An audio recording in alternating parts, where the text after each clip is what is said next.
আমি সাহাবী আবু বকর সিদ্দিক রাদিয়াল্লাহু তাআলা আনহু। তো আল্লাহর নবীজিকে আবু বকর ঘাড়ের উপরে নিয়ে নিলেন।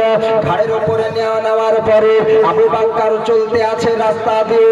নবীজির ডান পায়ে একবার আবু বকর চুমু দেয়, নবীজির বাম পায়ে একবার চুমু দেয়, আরেকবার ডান পায়ে চুমু দেয়।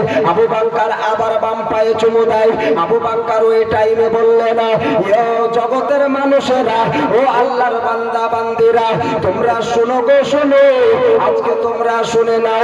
আমি নবীজির পায়ে চুমু দিতেছি, নবীজির ডান পায়ে আমি চুমু দিই, নবীজির বাম পায়ে আমি চুমু দিই। আর আমি আবু বকর, আমার তো ওই টাইমে, সেই টাইমে আমি আবু বকরের মনে হচ্ছিল যে কি আমি আল্লাহর সঙ্গে দিদার করেছি। বলেন সুবহানাল্লাহ। সুবহানাল্লাহ। নবীজির ডান পায়ে চুমু দেয়, নবীজির বাম পায়ে চুমু দেয়। আবু বকর বলে,